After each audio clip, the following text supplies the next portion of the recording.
Remember in the recent past हमने बात करी थी AIB एग्ज़ाम की वैलिडिटी की। बेसिकली ऑल इंडिया बार एग्जामिनेशन जो bar council of India conduct कराता है after you do LLB in order for you to practise in the court. तो इसी केस को लेके ये जजमेंट जो रिजर्व किया गया था पहले, फाइनल अब जजमेंट कोर्ट का आ चुका है। एंड इस वीडियो में, आज की इस वीडियो में हम डिस्कस करेंगे कि क्या कोर्ट ने बोला है। जजमेंट का नाम है bar council of India versus Bonnie Foi law college and others.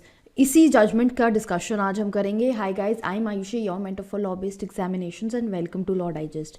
अब रिसेंटली AIB 17 भी हुआ है and there are many rumours कि 17 का एग्ज़ाम कैंसिल कर दिया जाएगा, बट ऐसा कुछ नहीं है because there are some allegations regarding cheating.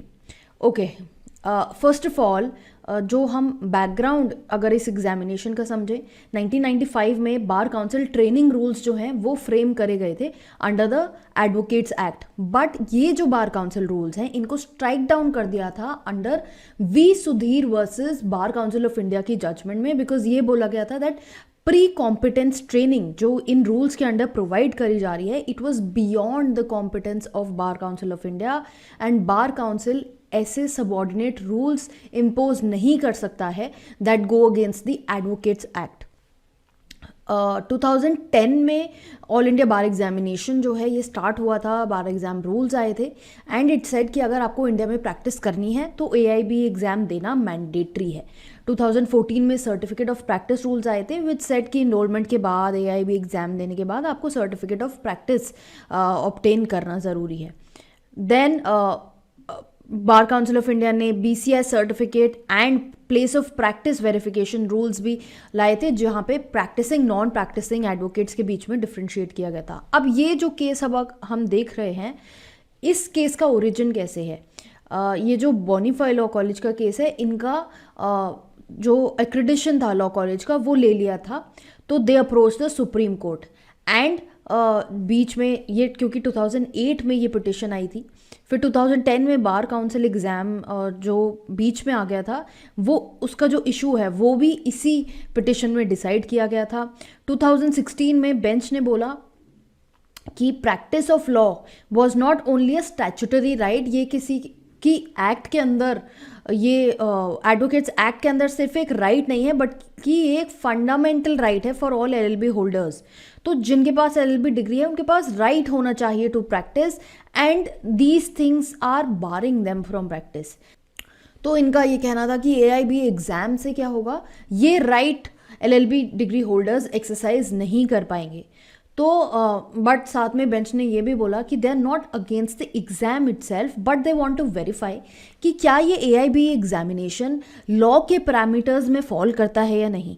तो इसी के चलते 5 जज, ये जो 3 जज बेंच है, इन्होंने इस केस को रेफर किया। TS ठाकुर जो चीफ जस्टिस रह चुके हैं, he was heading this bench, he referred it to a 5 जज कॉन्स्टिट्यूशन बेंच की फाइनल डिटर्मिनेशन के लिए। आप देखिए, because it involves question of considerable importance affecting the legal profession in general. तो ये कॉन्स्टिट्यूशनल मैटर है, इसके लिए 5 जज bench would be a better bench to decide on the case.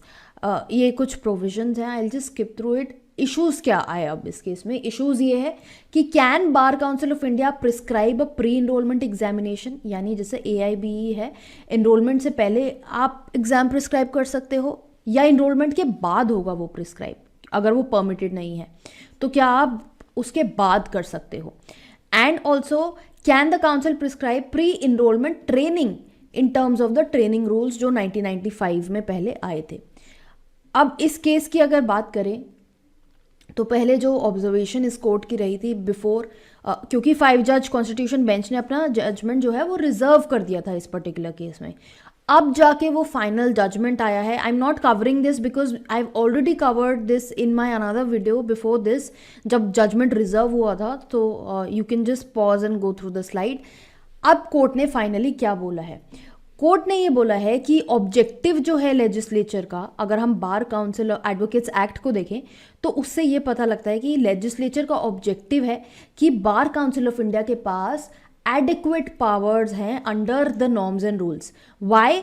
जैसे सेक्शन 49 जो हम कंसिडर कर रहे हैं, it gives the power to BCI to prescribes rules section 24 उनको पावर देता है to prescribe norms for entitlement to be enrolled as an advocate. तो अगर हम ये सेक्शंस देखें, इस लेजिस्लेशन का ऑब्जेक्टिव देखें, तो इससे ये पता लगता है कि बार काउंसिल ऑफ इंडिया की पावर्स जो हैं वो काफ़ी वाइड हैं। तो जो जजमेंट थी वी सुधीर वाली, ये क्लैट पीजी के लिए इम्पॉर्टेंट है आपके लिए, बिकॉज ये जो जजमेंट्स बीच बीच में साइटेड होती हैं ये पूछी जाती हैं क्लैट पीजी एग्जामिनेशन में।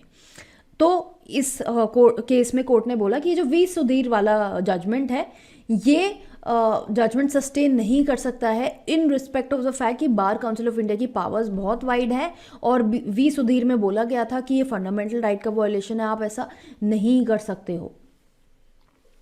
Then it is left to the Bar council of India, ये बार काउंसिल के ऊपर है to decide whether they want AIBE as a pre enrolment और अ पोस्ट इनरोलमेंट। तो जो हम इश्यूज देख रहे थे कि क्या वो ऐसा कर सकते हैं, कोर्ट ने ये डिसीजन जो है वो बार काउंसिल ऑफ इंडिया के हाथ में दिया है that they will decide about the examination.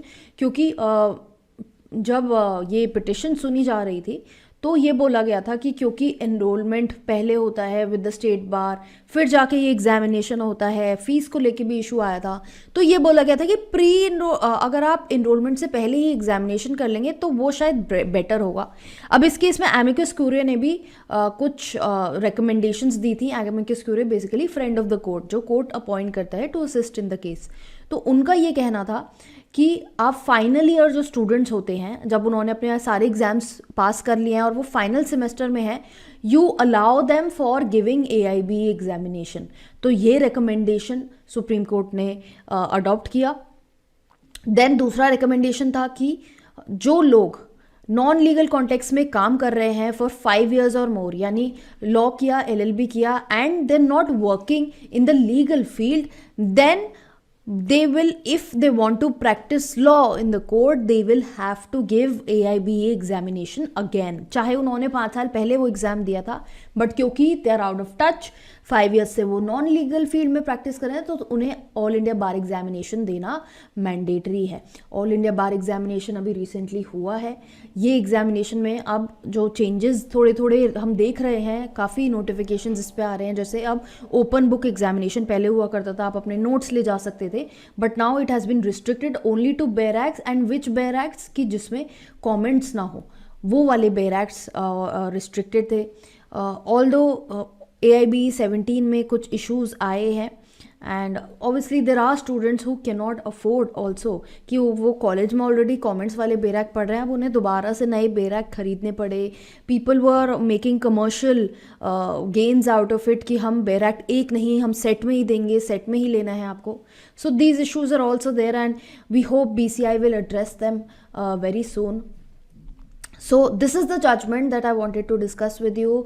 I hope आपको समझ में आया होगा। कोई डाउट क्वेरी है उसको कमेंट बॉक्स में डालिए। आपको कोई लीगल करियर से लेके कोई इशू डाउट है उसको भी आप कमेंट बॉक्स में डाल सकते हैं। I am available on different social media platforms, links इस वीडियो के डिस्क्रिप्शन में गिवन है।